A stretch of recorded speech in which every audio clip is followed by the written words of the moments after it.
Welcome to the Leading Owls podcast, brought to you by Rice University's Doerr Institute for New Leaders. Each week, we bring you inspiring stories and practical tips from successful student leaders, faculty, and staff, along with leadership experts and coaches that will help guide you in your own leadership journey.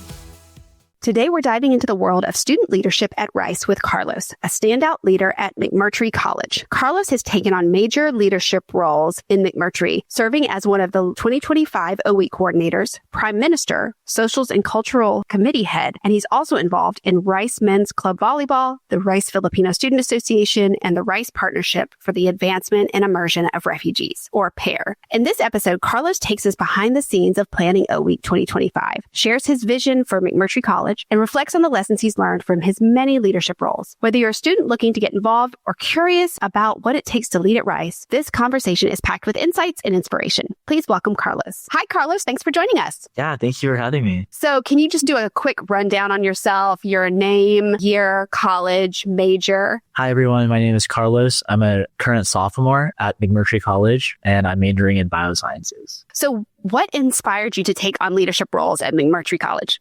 I think for good context, I came to Rice because I really loved the residential college system, and I was really looking for a university where I could find a close-knit family, and obviously McMurtry has become my close-knit family in the past 2 years. And what really inspired me to pursue leadership roles is to be able to give back to our community at MURT, and also to be able to serve as a voice for other people in the college who might not pursue those roles as well.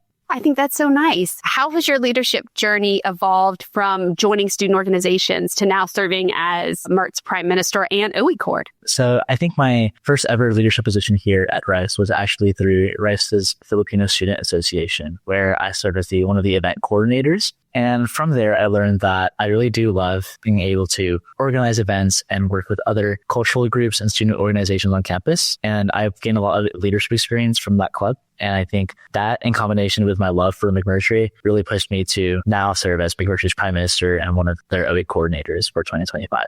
What motivated you to become an O-Week coordinator, and what has that experience been like so far? Oh man, I could go on and on about this, but if you know me, you know I love O-Week. It suits my personality very well. I loved it as a new student coming into Rice. It was a very great experience for me. I felt very comfortable in my adjustment to college, and I was very fortunate to be able to serve as an advisor for O-Week in 2024. So this past O-Week, and that has also been such a rewarding experience. I love seeing my O-Week family, and we really became close over these past few months. And now looking forward to 2025, I knew I wanted to serve as some part in O-Week in a different capacity. So I think reasonably the next step up would be to serve as an O-Week coordinator. And during my time as an advisor, I saw a lot of the behind the scenes in organizing O-Week. And I knew that I could have such a great impact on the next class, incoming class, who we're starting to see all the Instagram posts about and all the media and reaction videos. So I'm really excited to be able to have that impact on the incoming class as a coordinator. So we have a lot of the incoming class who listen to the podcast to get ready to come. Can you explain to them what's the difference between an advisor and a coordinator, or coord, is what you guys call it? Yeah, of course. When you come into Rice, every new student is put into an O-Week group, and that's normally consisted of 8 to 13 O-Week children or new students and 4 to 5 O-Week advisors. And those advisors are typically upperclassmen who volunteer 2 weeks of their summer to be able to be there for you and help you transition to college. O-Week coordinators or coords are people who actually organize your college's entire O-Week. When it comes to structure, budgeting, and the activities you do, those are all determined by your O-Week coords in your college. Awesome. What do you hope to bring to O-Week 2025? Any new ideas, traditions you're excited about? I got to imagine you have brought a lot that you've thought about. Oh, 100%. There's a lot in the works right now. I don't want to spoil it for anyone who might come, but I can definitely say that we're planning a lot of creative and very fun activities, and it definitely suits the spirit of O-Week and McMurtry as well, our spirit of inclusivity and being an open family. Well, sorry, new students, you're just going to have to wait to find out. See you soon in August. As MURT's Prime Minister, what are your key responsibilities, and what are some of the things you hope to accomplish? As McMurtry's Prime Minister, this role typically constitutes of a more oversight role rather than hands-on. The specific committees that I oversee in McMurtry are our External Socials Committee, Internal Socials Committee, Beer Bike Committee, which is this week, and our Seniors Committee. So all four of those combined have a budget of around $20,000. So I get to be able to provide some guidance and oversight into how each committee uses their funding and the events they organize. Cool. How do the socials and cultural committees contribute to MURT's community, and what are some of the goals surrounding them? Great question. First, with socials, as the name implies, we create a lot of the social events, typically with other colleges and also within our college. So that may look like organizing college night, which is once a semester, or our public, which is McMurtry Y2K, which is very successful this year. So I'm very proud of that. And for culturals, we really facilitate a community of multiculturalism and celebrate multiculturalism. And that will look like having restaurant day once a semester, where we cater in food from all these local Houston restaurants. And everyone in McMurtry comes down to Commons and we all enjoy this food and listen to music and have a good time overall. Our goal in both of these committees and most committees at every college is really to facilitate community and really hone in on creating this family at McMurtry and being able to celebrate everyone's differences while having a fun time.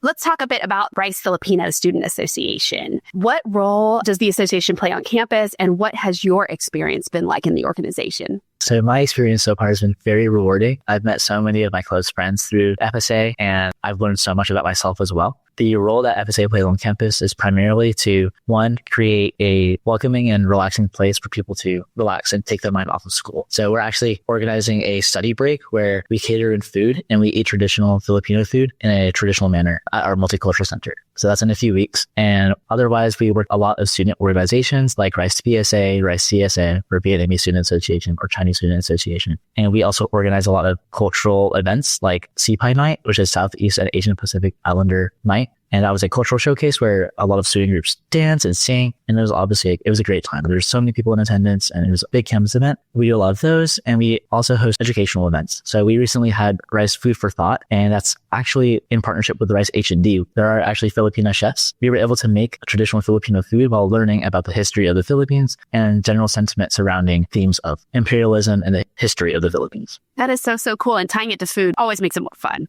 You know? Of course. It's great. Can you tell us about your work with the Rice Partnership for the Advancement and Immersion of Refugees? And what impact does PAIR have? And why is the work so important to you? Yes, I'd love to. So Rice PAIR is a student organization that has chapters at both Rice and the University of Houston. And their goal is to be able to provide resources and teach refugee youth at under-resourced schools in the Houston area. So I was actually there yesterday, and it was a great time because we are able to help these students in high school improve their communication skills, not only in English, but in also other capacities. It's been very rewarding for me because I grew up in a very migrant-dominated community. And I also, personally, I love learning languages. And because Houston is such a melting pot of different cultures, I'm able to use those languages to help those in my community that I grew up around. I absolutely love it. It's great. So how many languages do you speak? Obviously English. My native tongue is actually Tagalog, which is one of the main dialects in the Philippines. I can't speak it, but I can understand it fluently. And then I am also in the Arabic program here at Rice, and I've been studying Spanish for quite some time. So I would say fluently, maybe 1.75. Hey, that's pretty good. Yeah, word one. What's the most valuable leadership lesson you've learned so far? Oh man, good question. The most valuable lesson that I've learned is actually pretty recently. It's that not everyone is going to like the decisions you make, and you have to be able to deal with that backlash. I'm very fortunate to have a great support system here at McMurtry, but also outside of my college, especially as an O-Week coordinator and also other leadership roles. You're definitely going to receive some questioning of your decisions, but it's important that you know to be confident in your decision and that you have people in your corner just as much as you are in their corner. I think that's really great advice. I don't think anyone's actually ever said that on the podcast. And that is a tough lesson to learn. Even no matter what you do, someone is not going to like it. 100%. And that's just reality. So you clearly are incredibly involved on campus. So the big question is, how do you do it all? How do you balance Rice academics, your personal life, and your leadership on campus? How do you do all that? I think the basis of my response is just going to be organization. If you know me, you know I love my Google Calendar. And honestly, sometimes it feels like I'm living by it like day to day, but I couldn't live without it. And I remain very organized with my time and also all my commitments. I also think it's important to be able to merge some of the aspects that you mentioned. So for example, you can merge balancing your social life with your leadership roles by having friends in those leadership roles, which will likely and inevitably happen. So I think by those two things combined, I'm able to have a fun time here and I really don't feel overwhelmed. If you could give one piece of advice to students who want to get involved in leadership at Rice, what would it be? I think it's important to know that if you really are suited and you really have a true passion for the leadership role you want to pursue, it will inevitably show to the people, the upperclassmen that you are involved with and communicating with. I think a lot of people may be dissuaded from applying to certain leadership roles, but you never know if you don't try. And as cliche as it sounds, I really stand by that. And I wouldn't have gotten to where I am today if I hadn't lived by that. What is one piece of advice you'd give the new class about to come through O-Week? Zooming into O-Week, I would really say savor it. You're going to make so many connections and you're going to go through so many events with those people. And it's going to be a glimpse of your next 4 years here at Rice. So I would really say to take it and use it to your advantage and have fun, because this is going to be the start of a wonderful 4 years here. I love it here. And zooming out of that in terms of coming to college, I would say definitely explore. Rice has so many resources for you. They're all here for you. And I know I don't use them as much as I want or I could. And I'm trying to work on that. I'm using them a lot more this year. But I'm now learning as a sophomore that Rice has so many things to offer you. And I think anything is within your reach if you try. That is beautiful advice. I love that advice. Now it's time for our rapid fire questions. Okay. These should be easy though. What's your favorite Mert tradition? Ooh, I would probably say it's called McPartying. That has to be good. Yeah, it is so fun. We actually had it last night. So during O-Week and also during Beer Bike Week, we have a speaker and we just go to other residential colleges and start like partying in their commons. And it's just a fun time and people join in as well. So it's great. What's one word to describe your Rice experience? Unexpected, because I actually didn't want to go to Rice initially. It is close to home because I'm from Sugar Land, Texas, which is about half an hour away. Very close. Yeah. And I honestly didn't know much about the school. But when I came here during O-Week, I vividly remember when I was driving into the parking lot to unload my stuff with my parents, I knew it was the place for me. And from then on, it was wraps. It's a great year. What's your go-to study spot at Rice? Our library, Fondren Library, first floor, next to the windows, because I like sunlight a lot. That or outside Brockstein Pavilion in the chairs when it's nice outside. That's a popular one. Yeah, it's a good one. What's the best meal you've had at the servery? Okay, I love dessert. So at Associates Night, we had the oysters and we had macarons and a lot of very niche, but also very tasty foods. Yeah. If you could change one thing about campus life, what would it be? I want to say nothing, but I think... You could say nothing? I think now I would probably say nothing, but I would just love to see more cross-college interactions between the North and South colleges. That's it. But that is probably the most popular answer I get. That and more water stations. Oh, yeah. 100%. I agree. That's a very great answer. What's your go-to drink at Chow's?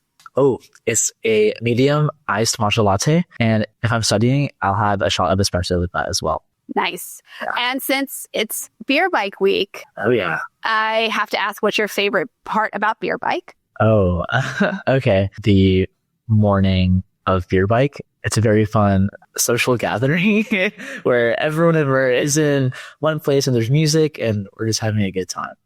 And who's going to win Beer Bike? Oh, obviously McMurtry. They're last year. We may not have one last year, but this year it's looking pretty good. It's looking pretty good. That's awesome. Well, thank you so much for coming on. This has been such a great time. I'm so excited about O-Week this year, and you guys are doing a great job planning. Of course. Yeah. Thank you so much for having me. Thank you for coming on and sharing your leadership wisdom, and we're excited to see you at O-Week. Of course. See you then.